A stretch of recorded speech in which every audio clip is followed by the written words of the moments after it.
homework. 339, section 5.5. This is the end of chapter 5. And so we're going to just, roadmap of what's happening. We're going to do the topic from 5.5. Then we're going to jump to, like, I think it's chapter 7 or 8. And yeah, I think it's 8. And do one section from there. It's very much related to what we're doing today, and I don't know why the book split it up as much. It doesn't make any sense to me why they did it that way. Whatever. So then we're going to do that. Then we're going to go back and do some derivatives. We're going to do derivatives of the inverse trig functions, which we have not done. So arc sine, arc cos, and stuff like that. Then we'll go back into integrals and stuff like that, and guess what we're going to be integrating? Arc trig functions. Yeah, there you go, right? So all that. So anyway, number 7 through 47, every other odd. That's a total of 11 problems. 57, 63, 65, 67, 69, 79. Make sure you get these numbers right because, or I think the 63 through 79, because in that section, there are ones that you won't be able to do because they deal with the inverse trig functions, which you haven't done yet. And so that's what that's all about. But these you have all the tools to be able to do, or you will by the time we're done with this. So let's go. You guys have had ample time to answer these two questions. What's the integral of dy? 1/2 y squared. Yeah. Wait. The integral of y dy would be 1/2 y squared plus c. But what's this? It'd just be y. Yeah, because this is, you know, it's always there. He's always there. 1 is always there. Yeah. Okay. It's just that we don't write him down, you know? Yeah. And so, what is this now? Y. Yeah. Plus c. Plus a constant, right? Okay, but yes. Plus a, so that's that. Okay, there you go. There's that. And what about this guy? E to the u plus c plus c. There you go. Okay. Okay, that's it. Now we're warm. That was our warm up. That was our solfege. Okay, all right. Now, here we go. So, let's say I did this. Let's say I had this.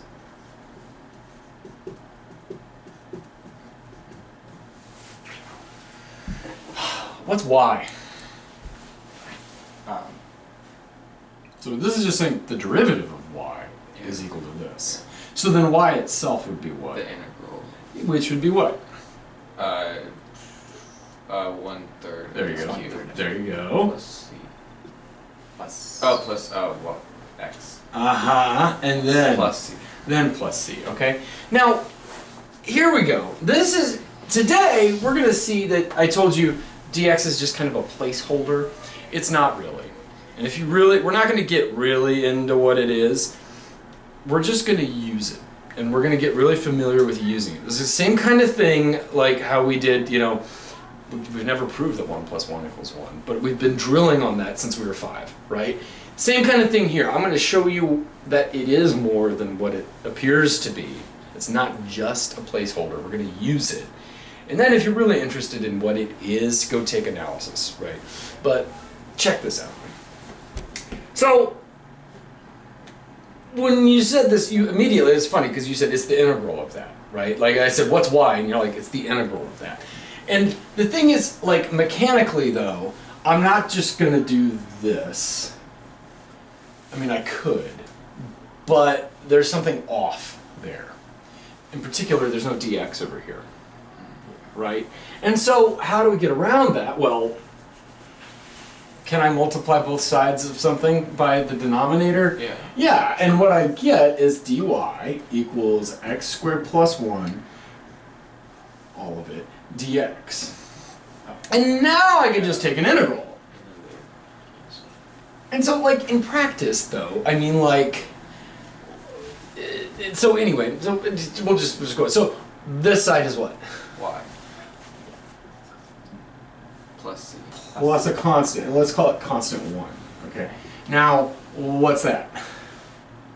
1/3 x cubed plus x plus 2. Plus some other constant. And we could see that if we bring a constant over. Still just C. It's still just C. This is C2 minus C1. Those are just constants. So that thing itself is just a constant, so we'll just call it C. And so, okay. So this, we're going to use dx, and it's just that the manipulation of symbols here that we just did, it's more clear than if I'd had this.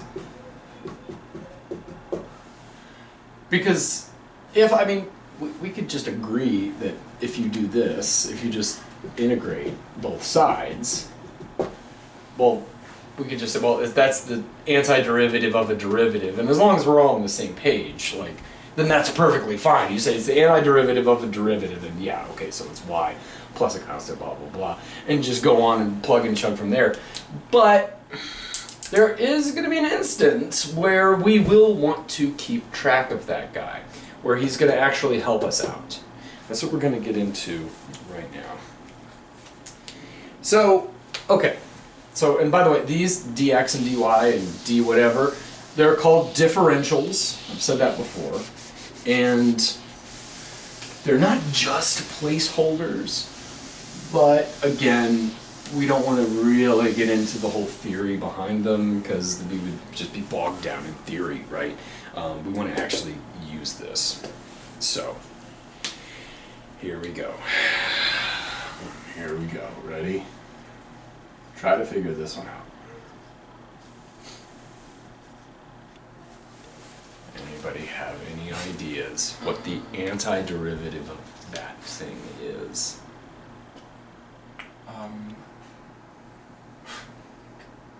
Pull out the 2. Pull out the 2. I factor out the 2, and then, woo. Okay, so okay, we have something we haven't seen before. Okay, Yeah.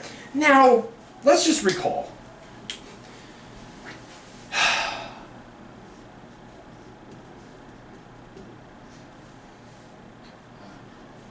I take the derivative of this, I use what's called the chain rule. Okay, so this is the chain rule. So I take the derivative of the outside stuff, leave the inside stuff alone. Then I multiply by the derivative of the inside stuff. Any ideas now of what's going on up there? Do you see inside stuff and outside stuff?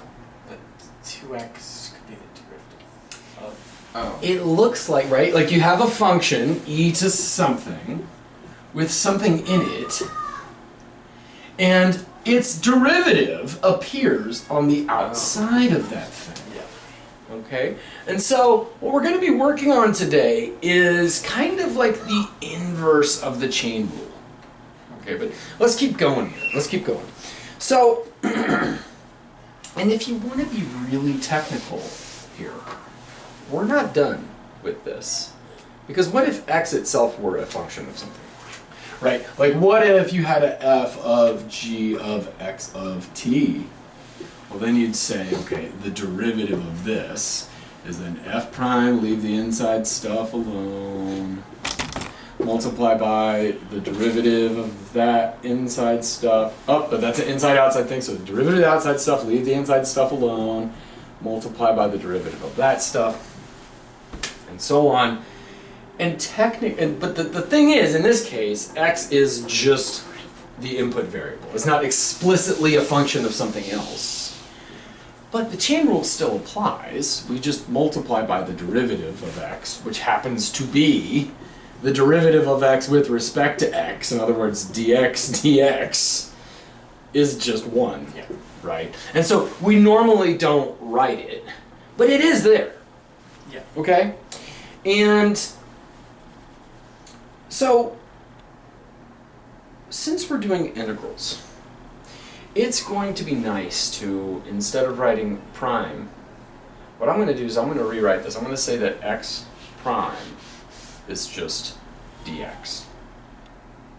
Okay? That's what that means, by the way. That's what it is. It's the derivative of x. The same way as like when we had dy dx equals x squared plus 1, and I brought him up, this just says that the derivative of y is this stuff. Okay, just like y is a function, and we're just saying the derivative of it is this. Same thing here, right? The x is a function, I guess, right? Just the function itself, f of x just equals x. It is a function, Yeah. and its derivative is 1.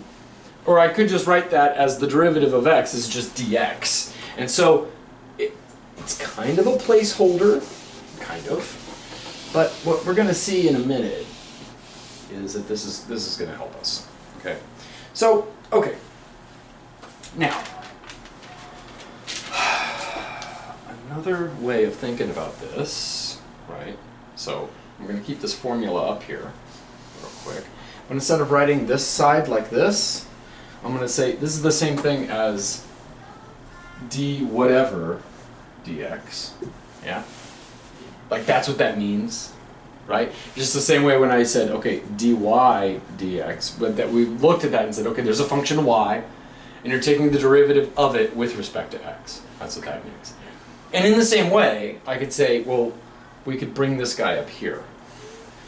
And everything's consistent. It's just when x, it turns out that when the x is down there, that's the variable with which that's with respect to which you're taking the derivative. And so dx is obviously 1. But we don't know, let's just pretend that we don't know ahead of time that x is itself a variable. And you could say then, I don't know, you could think about this as like, okay, d dt. And then you take the derivative of this with respect to the inside, derivative of this with respect to the inside, and then finally you have dt right there. And even if that were the case, what happens if I multiply both sides by dt? It goes away. Okay, so this is, again, it's kind of like placeholder stuff, but you can imagine if x were more, if x were more than it seemed to be, if it itself were a function, you would have to multiply by the derivative of it, right? Yeah. Okay. Just the same way, like you just keep going inside, right? Like f of g of h of whatever, then its derivative is going to be f prime g of h g prime h times h prime. That's all we're doing. We're chaining it all together and taking derivatives further in. Okay, so that's one way of thinking about it. Now the nice thing about this is now you told me a second ago dy, the integral of dy was what? Just Just y. y plus Just c. y, yeah, I know, plus v, that's plus a constant, right? But, okay, so whatever goes in there comes out there, right? Yeah. And so if it's d stuff, right? This says take the derivative of this, Yeah. and then when you do this, it just undoes that, right? It's like the inverse, basically, right? Okay? Okay, so integrating both sides gives us, well, you just get back what you started with over here. And now, how does this help us? Well, f prime of g of x times g prime of x dx. Well, this is nice, because now if you happen to have a function that looks like it has something inside of it, we should be, what we're going to do, like now, the hard thing to do would be like, okay, I'm in that situation. Can I find an f prime with something in it? Yeah, I guess that's an f, I mean, because it's an easy one. It happens to be its own derivative, and so f would be, and then the g, that's the derivative of that, okay, and so now I could conclude blah, blah, blah, blah. But there's a more, there's a method here, okay? And so, like, yeah, so I did want to do that. So this is what I'm saying. Like, we could say, okay, check this out. Well, hold on, let's do it this way. This is the same thing as g prime of x times f of g of x. Right, I just switched the order. Yeah. Right? That's all I did. And I could say, okay, aha, look at this. This part, this 2x, plays this role because 2x is the derivative of this inside stuff. Yeah? That inside stuff, this f of g of x, it's like that right there. Yeah? And then I could say, well, f, is that itself a, oh, sorry, should have been a derivative right there. say, okay, yeah, you have a function with something inside of it, and the derivative of that inside stuff shows up out here. Well, then what's the antiderivative of e to the stuff? Happens to just be e to the stuff. And so I can conclude then, so in other words, f of stuff is e to stuff, right? Yeah. That's what I would conclude here if I were trying to reason this out. So I could say then, okay, then it's just f of inside stuff. That's what this integral should be. It should just be f of the inside stuff, and we said f of stuff is e to the stuff, so it should just be e to the x squared. Yeah. Plus a constant. And let's just check that, right? So I'm claiming that this is the case. Now let's check it, okay? Take the derivative of this. Okay, so d dx, this guy. And now, okay, derivative of e to the stuff is e to the stuff. But then we have to multiply by the derivative of the inside stuff, which is, what's the derivative of the inside stuff? 2x. Is that the same thing as that? I didn't bother with the Yeah. constant. Yeah. Okay, so it works. But you can tell this was hard. And just looking at it, okay, luckily there's a method. Okay, there's a method for doing this. And this method has a name. Your book calls it, I think it calls it the substitution rule. No one calls it that. No one calls it that. Everybody calls this u-Substitution. So this is u-Substitution. And what we're going to do, now, here's the thing. Because what if, that first one we did was easy to see, because this guy right there, you'll look at that and go, oh, that right there is the derivative of inside stuff. Yeah. But what if it weren't so easy to see? What if we were trying to deal with something like this? And I'll do it right here because I want some room. How about x? E to the negative x squared. Now it's not so hard. You might be able to just reason this one out, but it's like, it's there, but wait a minute. Something with a 2. What do I do with the 2? Well, u-Substitution is going to take that guesswork out of this. And so, here we go.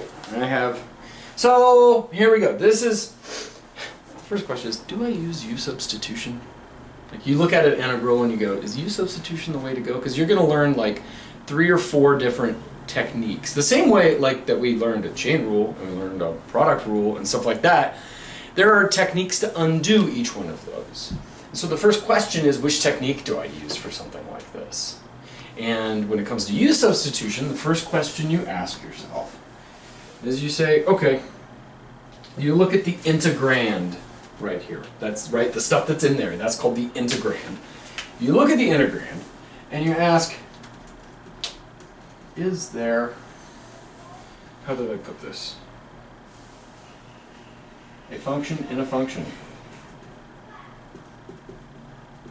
In other words, is there a composition? Do you see a function inside of another function? And yeah, I can. I could see a function inside of another function right there. Now that might look something like this. Is that a function inside of a function? Is there a function inside of another function? Yes. Yeah. What about this? Is that a function inside of another function? Can you write that as the composition of 2 functions? Yes. Yeah, like g or f could be that, and g could be that, right? There's a lot of different ways that something could be a composition. And just because there's a composition doesn't mean u-Substitution's the way to go. That's why I'm going to give you 1,000 problems to work on, because you need to develop a feel for when to use what. Sometimes it's just trial and error. But the first question is there a function inside of another function? Yes, I see a negative x squared inside of another function. Okay, let's plug along. Then what you do is you let u equal the inside stuff. Hence the name u-Substitution. We're going to substitute a new variable. Okay, so in this case, I see, what's my inside stuff? I want to let u equal what? Negative x squared. Negative x squared. Yeah. Okay? So then Okay, so step 3 is take the derivative of u. Now watch what happens when we do that. Now watch, and then this is how I'm going to do it. I'm going to operate on this equation, and I'm going to use the chain rule. And I'm going to say u, when you take the derivative of it, is du. Because u prime's not going to help me, just like we said, it's true, you could just go u prime. But that's kind of like, in the same way, like when it comes to integrals, we're expecting to see a d something there. Yeah. Right? And this is how this is going to help us keep track of everything. Okay? And so we're going to say, okay, u goes to du. Then what is this? What's the derivative of the right-hand side? Negative 2x. Negative 2x dx. Yeah. Yeah, chain rule that guy. Why? Well, one of the reasons why is because we're going to try to replace everything that's in here, and there's a dx in there. So a dx had better pop out. Okay? And so that's kind of the idea. And this is what I mean. It's kind of like a placeholder, but it will kind of help you keep track of everything. It helps you keep track of what the variable is. But also, like, it's just a fact. It's a chain rule. If x, now you're saying that u is a function of x. Well, x itself is a thing now. And so you have to take its derivative into account. You have to treat it like a chain rule now. And so, okay, now, here's the thing. So now we have that. And I suggest that you do this every time. I like to write it up on the right-hand side. I have my integral, and then on the right-hand side of my page, I'll do that work. Now here's the thing. Oftentimes, like, this is the way I do it. Well, I'll wait and get into a different way of doing it. Not everybody does this step. I suggest you do this step. Solve for dx. Because the whole point is we're going to substitute x squared, minus x squared will now be rewritten as u. And then, well, what are you going to do? Take the integral with respect to x? Well, no, it's got to be u. And so we're going to need to replace this symbol right here, dx. And so solving for dx is going to help us do that. It's going to be du over negative 2x. Okay. So now, step 5. Substitute. Substitute u for inside stuff and the du expression for the dx. And so I'm going to say, okay, here's this thing. Now notice I'm going to keep that x right there because I don't know what's going on yet, right? Now e to the stuff, well, that was the stuff that we said was u. Dx is now this, so I'm just going to write it like this, du over negative 2x. And the hope is that when you do this, all of your x's disappear and all you have left is u's.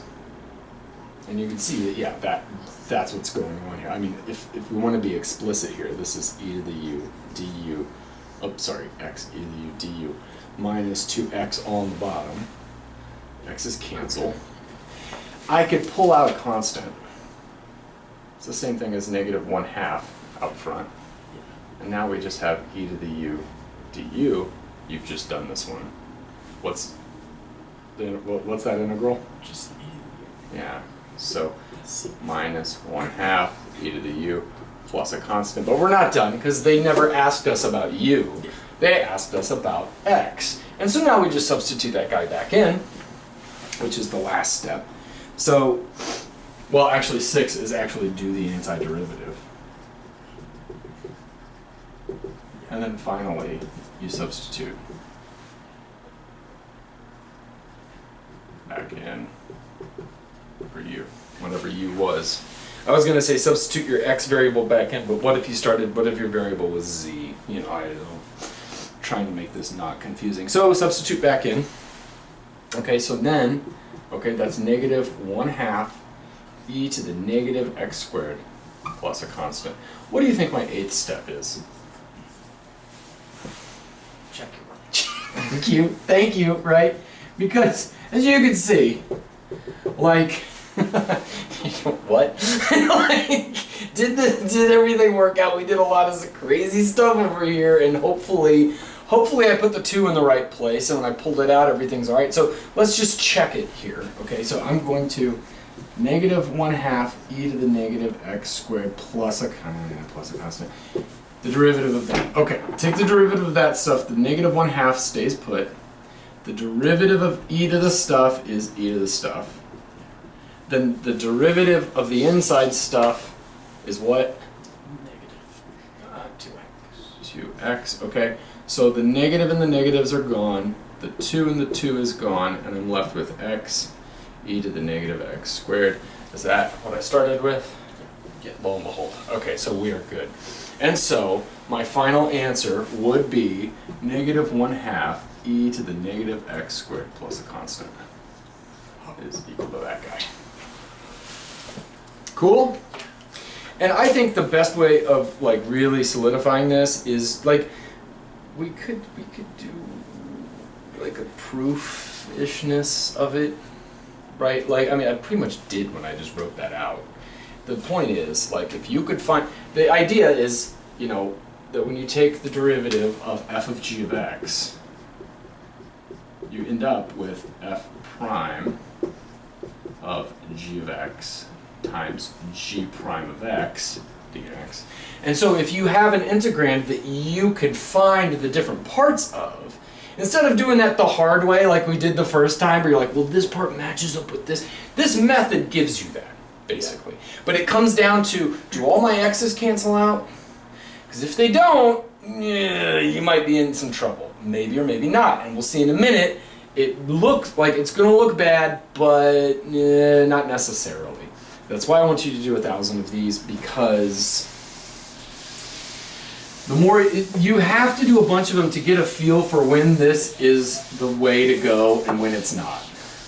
And we'll see the next thing we do on Thursday. You're going to look at a couple of them that I'll give you, and you're going to go, oh, u-substitution, obviously.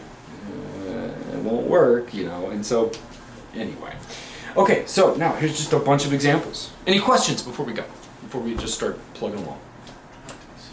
Okay. If the starting variable is u, do we just use that? Yeah, that's so annoying when it is, because you're so used to using u, and it doesn't need to be, and that's why, I think that's why the book calls it, so, you know, the substitution rule, because you don't have to use u. And the next thing we're going to do is going to have 2 variables, u and v, and, or not 2 variables, because it's all, again, these are all like the same variable, we're just renaming parts of this stuff. We're renaming part of it u, and renaming part of it du, you know? Yeah. And hopefully all of that connects together and it works. So, okay, let's just plug along. Here we go, number 8. The integral of x squared times x cubed plus 5 to the 9th dx. Now, up until now, you'd have to go, oh no. Alright, binomial theorem, multiply that guy out, multiply through by the x squared, do each of them individually, and you have your answer. And it's true, that would work, but there's a better way now. Do you see something inside of something? Yeah. X cubed plus 5. So u equals, say it, X cubed plus x cubed plus 5. And so what do I do now? Take the derivative. And what do I write right here? du du equals equals 3x squared. dx. Squared dx. Don't forget that dx. You're going to need them because you need to replace them. So you have to have something. So now get dx by itself, and dx equals 3x du over 3x. So there you go, 3x squared.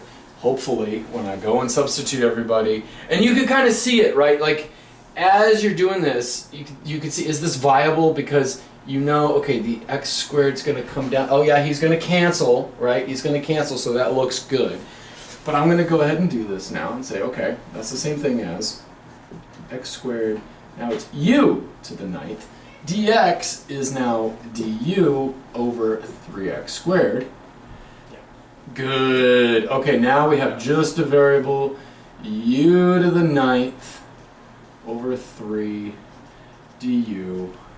Factor up. I'm gonna factor out that third. U to the 9th du is what? 1/9. 1/10. There Yeah, you go. 1/10 u to the 10th plus. Okay, so that's the same thing as 1/30th. Oh, yeah. X to the 3rd plus. There we go. And in the interest of time, I'm not going to check it, but you're going to check it. Okay? Like, do check. Because as you can see, did I put the 3 in the right place? That makes a big difference, right? Now, one thing I'll just say, often what folks do, or the way I've seen it taught, is that they don't bother with this step. And they say, well, you know that the dx and the x squared are there, and so you're missing a 3, thus you must want to divide by a 3. And so they'll just go ahead and replace, they don't do this step, they just jump straight to here. And that messes me up, because we're already trying to undo stuff. We've been doing derivatives for so long, where constants drop down into the numerator. Now, when you go back, they jump down into the denominator, and so you're like, wait, is this going into the denominator or the numerator? Hold up. It's this just takes the guesswork out of it. You don't have to, this is a way of double checking yourself. But like, oftentimes I've seen that. They just try to jump right here, and it's like, just take the extra step. That way you're certain that the 3s goes into the denominator. Yeah. Right? Okay, so let's do another one.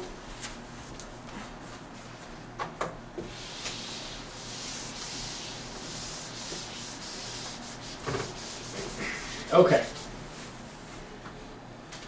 Number 22. The integral. Cosine pi over x all over x squared dx.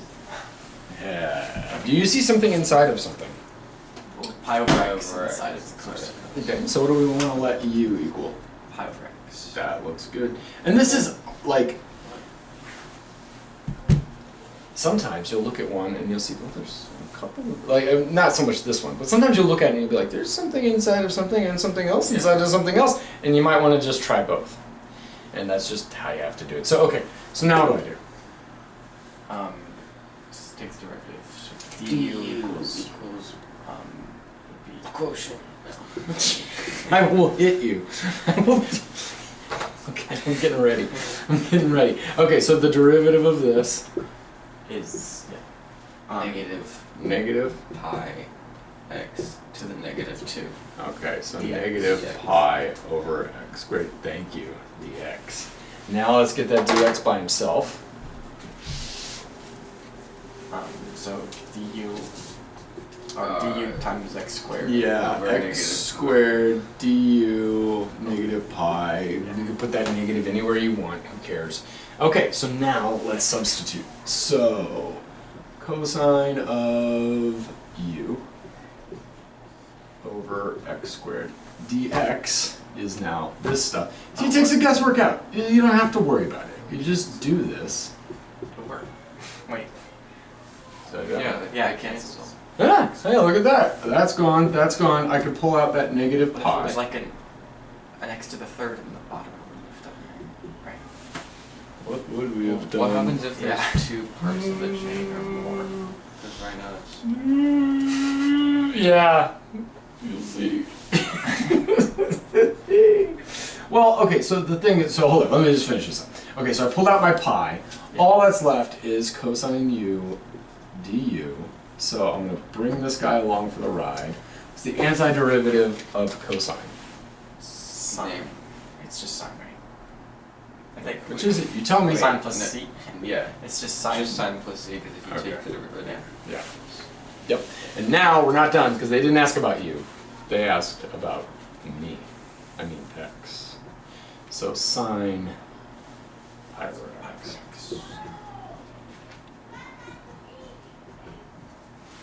And in the interest of time, we won't do it, but we would take the derivative of that to make sure that you do get that, and you do.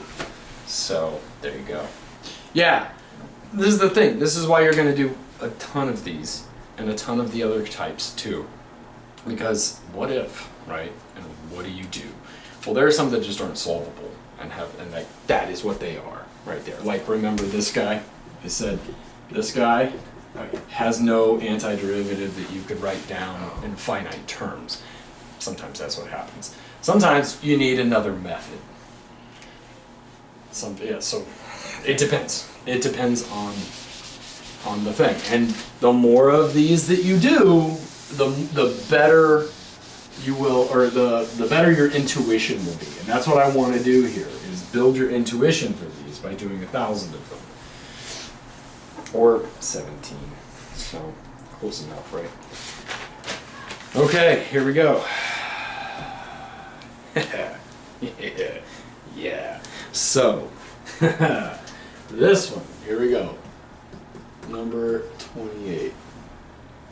The integral of x squared over the square root of 1 minus x dx. Get that right?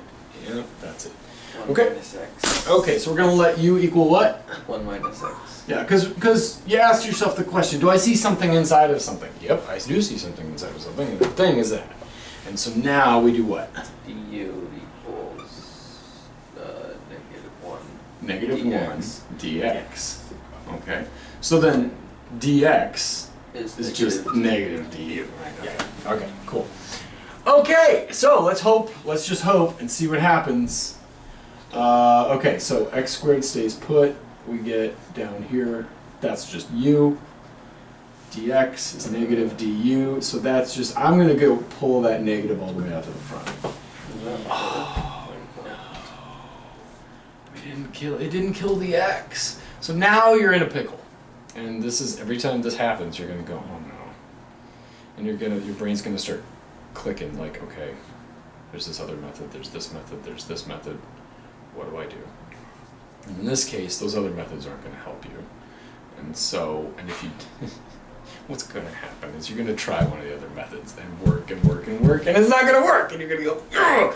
And then you're going to try another method, and that's not going to work. So what do we do? Well, what's really cool about this is we could get x in terms of u.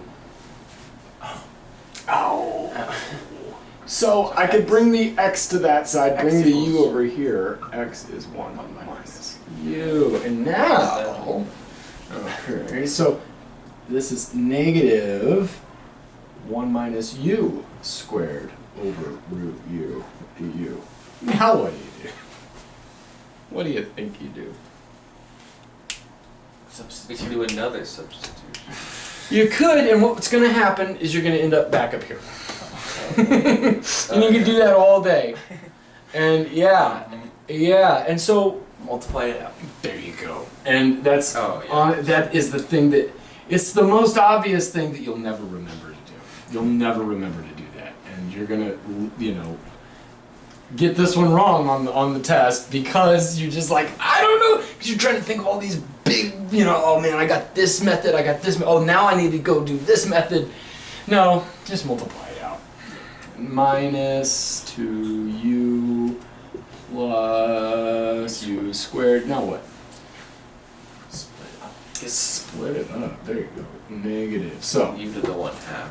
yeah, yeah, that's what we're gonna do. Minus 2u root u. U squared root u, which is negative. Okay. How do we write that? U to the negative 1/2. U to the negative 1/2.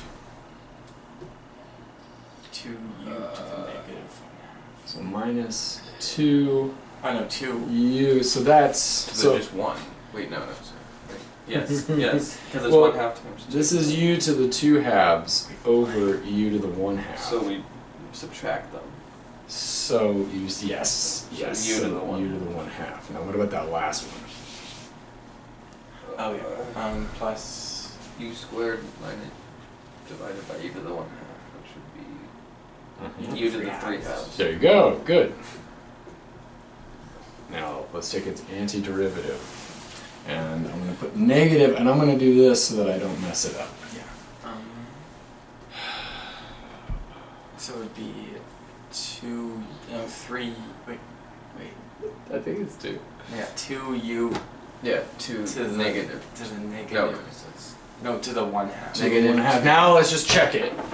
The 1/2 drops down, kills that. Okay, good. Yeah. Subtract Yeah, 1 yeah. off of that, you get that. Good. Okay. Minus the u Yeah, it's u to the what? to the 1. u to the 1/2. No, No, to the 3/2. It would go up to the 3/2. So we would need to multiply by 3/2 times something equals 2/3, or you could just think about it as 2 2/3 would times be 1. 2/3. So 4/3. Yeah. Yeah. Okay. Plus u to the what? U to the 5 halves. 5 halves. Times 2/5. There we go. Yeah. Plus a constant, and then you multiply that negative through, and you get negative 2 u to the 1/2 plus 4/3 u to the 3/2 minus 2/5 u to the 5/2 plus a constant. But they didn't ask about u; they asked about x. And so each one of these then gets a 1 minus x. Sorry, I'm running out of room. I don't feel like doing it nice. Okay, 1 minus x. That's it, right? And that's it. And you can check it. Have fun checking it. I checked it with Wolfram Alpha, and I did it. How did I do it? I think I just told it to do the integral of this, and the thing it gave me looked nothing like this, but it turned out to be that, so Yeah. that's annoying. So then I was like, okay, I'm just gonna do this until it Yeah. dx, and it gave me that. So I was like, yeah, all right, good. Okay. Because these are all the even problems. I can't check these in the back of the book. Okay, so that's how you do these. And that's the thing. If you go to check it in the back of the book, it might not look like that. It might not look the way that you did it, and so you're going to need to check it on your own. That step number 8 is so important. Now, here we go. Definite integrals. It'll just be the same thing. Basically the same thing. And I do it exactly the same way. However, there's another way of doing it. And this is, I'm just going to show you the way that I don't do it. And then I'll show you the way that I do it. So, here we go. We have the integral from 0 to pi over 2. Can you guess what type of function is about to go into there? Yeah, there you go. Cosine x times sine of sine x. Do you see a function inside of a function? Sine x. You don't need to worry about it. Okay, so u of x is sine x. So then du is what? Cosine. Yeah, cosine.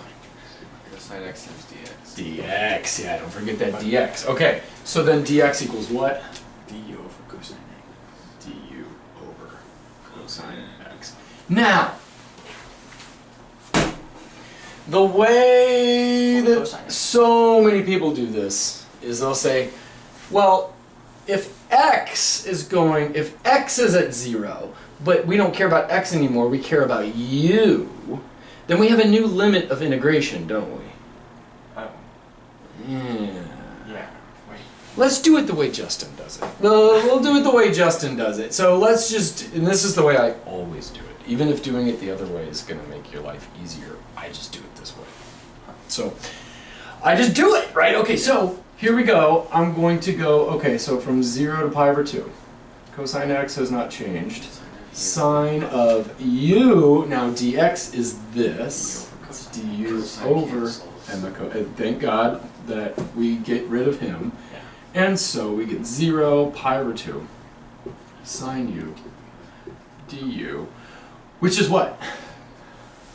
Antiderivative of sine. Is negative So cosine. negative cosine. So negative cosine u. And we could do plus c, or we could say it's evaluated at Yeah. these endpoints. But those endpoints aren't u, those endpoints were x. So we're going to need to say, okay, this is, no, look, I'm just doing the exact same thing that we've been doing. At the very end, you substitute your x back in for u, or whatever, right? You substitute back in your original variable like that. There's nothing crazy going on here, right? That's how I like to do it, because that's how you've been doing it over and over and over again. That's what you do. We still have to evaluate. And so we still have to evaluate it, yeah. So minus cosine of sine pi over 2 minus negative cosine of sine 0. Okay, so that's 0. negative cosine of what? Um, Sine 1. 1, yep, Plus 0. 1 plus cosine Oh, of cosine of 0. 0, yeah, Which is 1. careful, which is 1. So this is minus cosine 1 plus 1, or we could write that as 1 minus cosine 1. Yeah. Okay. That's how I like to do it. This is what everybody else does. Wait, can't we just say cosine of 1 is 0? No, cosine of 1's like. Oh, wait, sorry. Yeah, I know. My wife and I were doing one of these the other day, right? I was like, because something we're about to go into, and I was like, and they teach it this way, and this is the way I've always done it. And then we went to go do it, and it was something like that. I was like, well, yeah, and I couldn't figure out why this thing wasn't matching up, and we were both looking at it like, I don't know what it is, and I was like, oh, cosine 1 is 0. It wasn't exactly that. It was something very similar, because but yeah, think about it. This is pi over 2. This is pi. So 1 is, and so this is an exact answer, because whatever 1 is, which is like here somewhere. Yeah. Whatever it is, it's what it like is. an irrational number. Yeah. Well, it would be. Yes. Is it irrational? It's probably irrational, and it would be 1 minus 1 over 2 Oh, plus 1 over 4 minus Yeah, 1 that looks pretty over irrational. 6. Yeah, probably irrational. Okay. Oh, oops. 1 minus cosine 1.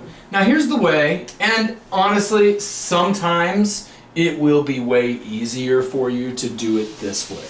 So you'll notice that what we did here at the end, right? We had basically, this is, okay, you have some function, f of x dx, evaluated at from a to b.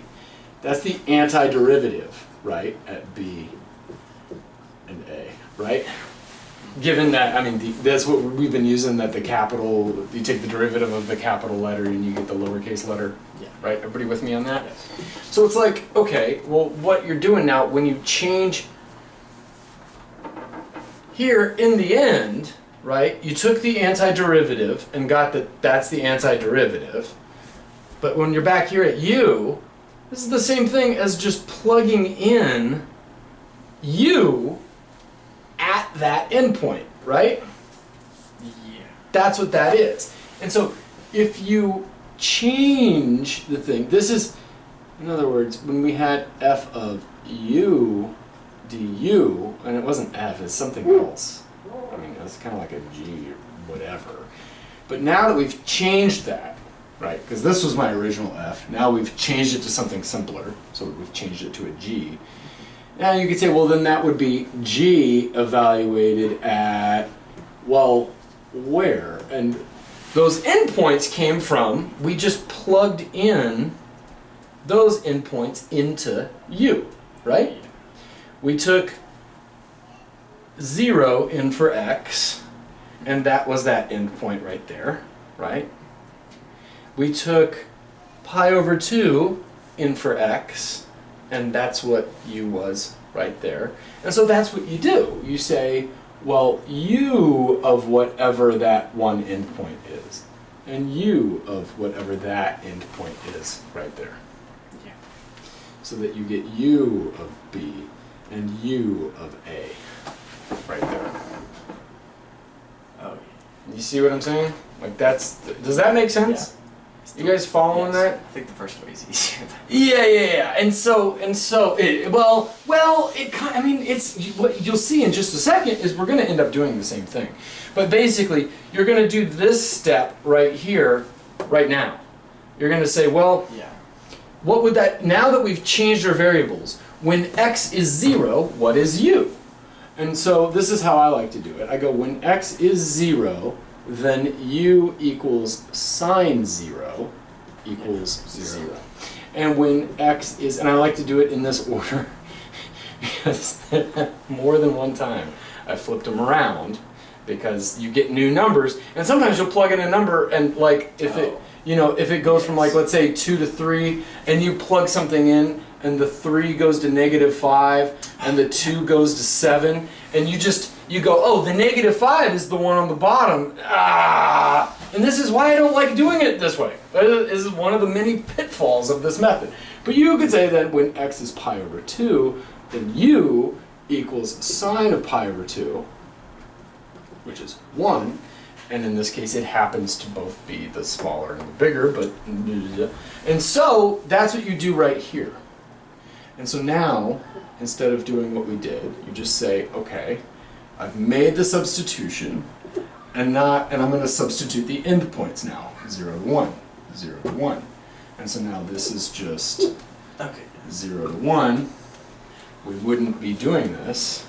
And you just say, okay, that's the same thing as negative cosine 1 minus negative cosine 0. But you can see, like, one way or another, you're not getting out of doing this calculation. You either have to do it at the beginning, or you do it here. And for me, I like to just do this, because this is the way that you've been doing it all along.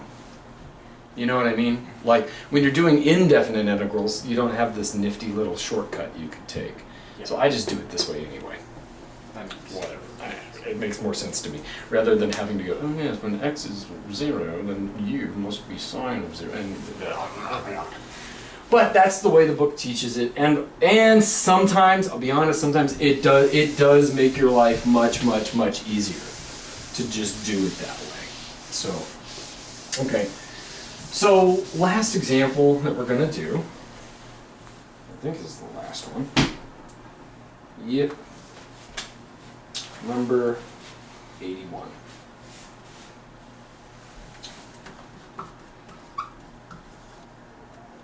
And it is the integral from 0 to 1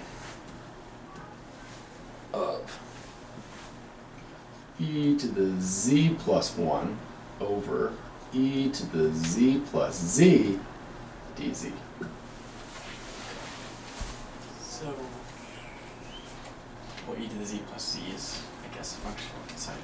Yeah, I mean, you know, if you're thinking about 1 over x is a function, plug something into 1 over x and it shows up in the denominator, so it looks like we have a function in a function. So let's just try it. U equals, what did you say? E to the z plus z. Yeah. E to the z plus z. So then du equals? Z, wait, no, e to the z plus 1. Plus 1. Plus, or, no, not plus, or dz. dz, okay. Now here's one of those times when actually solving for dz, you could just look and see this right here, it's right there. So I could just take all of that and replace it by du.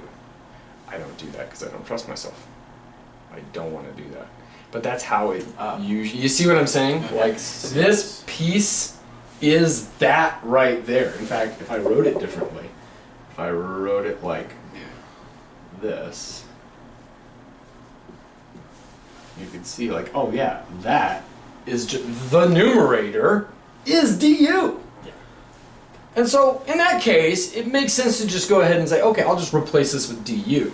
But in general, like, life's not going to work out that easy, right? Like, it's not always going to be so simple, right? And what I do, I just go ahead and do it this way every single time, because if you get in the habit of trying to outsmart yourself, you're going to outsmart yourself. Like, oh yeah, that's that. And you just okay, are you sure? Are you sure you really want to replace that with du? Especially the way that I first wrote it. Like, it might not look so clean. So what I do is I just go ahead and say, okay, let's just make sure that I haven't messed this up, okay? And so here's that. So, okay. Now we could do the, and this is why one of the reasons I don't like doing this whole changing the variable thing, like, I'm sorry, the limits of integration, is because if these were slightly more complicated, this would be complicated now. Plugging in a 0, and you'd have an e and stuff, and then you'd have this, like if it were, let's say, from 2 to 3. Yeah.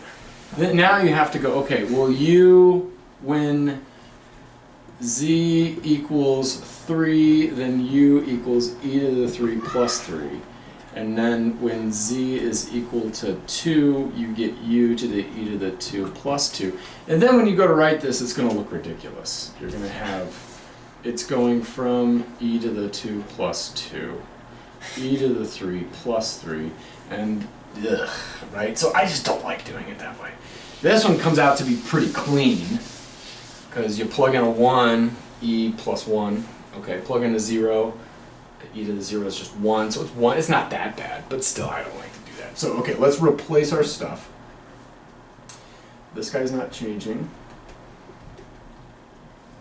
This guy is now u by design. dz is now times du over e to the z plus 1, and I can see, yes, okay, my intuition at the beginning was right. It is just that, and it does work out to just du over u 0, 1. What's that? Well, it's 1 over u. Mm-hmm. So Yeah. then which would be log of u. There you go. Yeah, Okay. Okay, so natural log of u. Plus, but you just say, But let's go ahead and do the natural log of okay. e to the z plus z. And we're evaluating. This is a definite integral, so we have to evaluate it up at 1 and 0. And again, you're not going to get out of that stupid calculation. But it's like, by the time you get to this part of, when I have you do these, you will have done so many the one way. Why change all of a sudden? Just keep doing it this way. Keep plugging along. And that's how I like to do it. So that's the same thing as log of e to the 1 plus 1 minus log e to the 0 plus 0 is 1 plus 0 is 1. Log 1. What's log 1? 0. 0. There we go. So that's just e plus 1. What's log of u plus 1? Oh, We don't know. We don't know. I don't know. This is special. I think, what was log? Log was like x minus wait, is that one of the odd one? x squared over 2 plus x cubed over 3. Yes. Something like that. I think he had all of his powers. X 4, something like that. So you could plug in e plus 1 up there, figure it out. I don't know. Yeah. So there you go. That's what you're doing. I don't think there was anything else I wanted to say. Just no. Definite integrals. And so yeah, like if you like to, you're not going to get away from having to evaluate these endpoints at your new thing. It's going to show up eventually. So it's up to you which one you like more or less. And right now, there's no payoff to do it one way or another. But there are certain circumstances where it does, because there's no. There was one instance where that will make your life much easier, and I think I gave that, I assigned that one in particular, and I did want to say that. I'm glad something reminded me to do this. I think it's, yeah, number 57 and maybe 63. Well, let's see. But 57, you gotta do the thing. I mean, it's because you're trying to prove something. It says prove that this integral equals this integral. And you're going to have to do the changing of the variables with that. Like, I mean, the changing of the limits of integration. Yeah. And it's just one of those types of things. Like, you have to do that. So, but in practice, if you're actually trying to find what the area under this curve is from 0 to 1, then it doesn't matter which way you do it. But if you're trying to prove something more theoretical, so like 57 says, I'll just go ahead and put it up here. Actually, I'll do 58.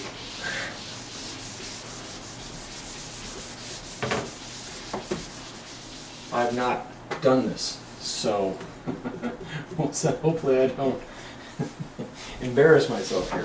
But it says, if f is continuous, so in other words, you could take its integral, then show, it says, and the integral from 0 up to 9 of f of x is equal to 4, then find the integral from 0 to 3 of x f of x squared dx. See what? Right, like yikes. So good luck trying to do this without changing those limits of integration. So let's just do this. Do you think about what we've been doing all day? What do you think my step for evaluating this thing is going to be? Substitution. Uh-huh. U equals x squared. Yeah, right? Because like, so the first question you're always asking yourself is, do you see something inside of something else? Yeah. And so, if you have no idea what to do, just try. Let's just see what happens. I'm not sure where this is going to go, but let's just see. So now what? What is the next step? du. 2x dx, and then? Du equals d over 2x equals dx. Okay, so let's just plug along and see. Now, this is where, I mean, I guess you could do it either way. You could do it by finally, in the very end, plugging in your 0 and your 3. So it doesn't matter. Or you could do it right now, where you change your limits. Yeah. I don't want to do that. I want to do this. Let's just do it. So we're integrating from 0 to 3. X is still there. This is now f of u, right? F of u, and dx is no longer dx, it's du over 2x. Yeah. So the x goes away. And so the x's go away, and that's nice. So we get the integral from 0 to 3. Oh yeah, no, we do have to do it. Watch, because now we didn't change our limits of integration.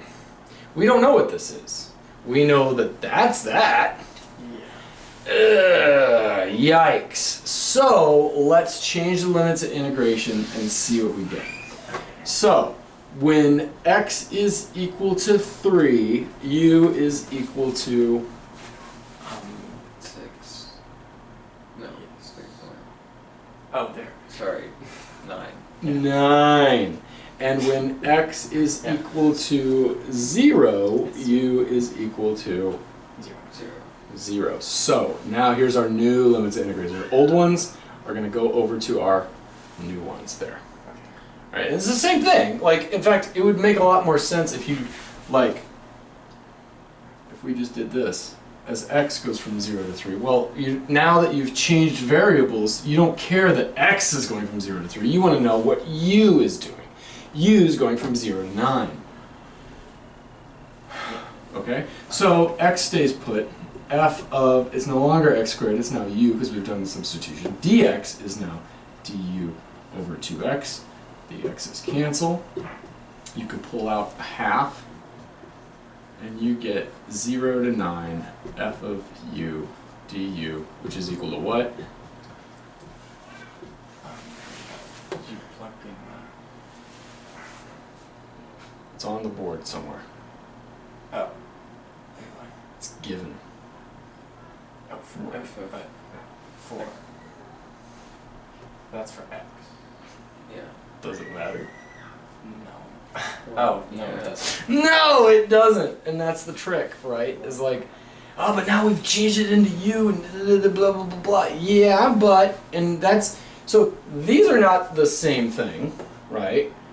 And so, yeah, we have to take care of that. Yeah. But the x, in this case, there's nothing else in there, right? So it doesn't matter if you put an x or a u or an f or a g. I guess it doesn't matter if you put an f or like, you know, an L or whatever the name of that variable is. Doesn't matter. This, you know, so like f is some function, and whether you call this x or u or anything else, from 0 to 9, the area under that curve is still 4.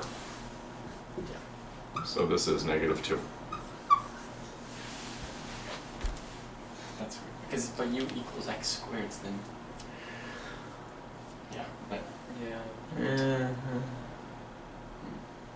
Yeah. Isn't that annoying? Questions on this? Or something you don't believe? You sound a little skeptical. well, if u equals x squared, then wouldn't the bottom one be the same? Like if you plugged it back in. If you plugged in x squared for there, then that wouldn't be the same as. No, well then we'd have to change u. Yeah. Oh, be dx. Oh yeah. It would have to come back, and he would work out to be the same thing that you started with. Yeah. Okay. It's just that, you know, like, you have some definite integral from 1 to 2, say, of some function f of x dx. Doesn't matter what you name this. This could be t dt. It's the exact same thing, right? Where it's not the same is if you have something out there. Now those are not the same function that you're integrating over, but that would be, right? And now they're not the same, but now they are, right? Because that part doesn't matter. And so these are different things, but the idea is we could use u-Substitution to turn this into something for which we have information. And what I could have done at the very beginning is just said, well, hold up, if this is true, like forget that there's anything right here. I could have just said at the very beginning, let's pretend that you guys didn't come to class today. Let's say that, in fact, that would have been a good question at the very beginning of class. I could say, okay, here's this. So I want you to tell me, what does that equal? And you would have said, well, it's a dummy variable, right? It doesn't matter if you called it u, or if you called it x, or if you called it z, it's still going to be 4, right? Just like the integral of x dx from 0 to 1 should be a half, right? Yeah. And the integral from 0 to 1 of z dz, still a half. Okay, the integral from 0 to 1 of smiley face d smiley face, still a half, right? So yeah, it's subtle. I'm glad I brought this up. I think I meant to make a note to myself to talk about this, but forgot.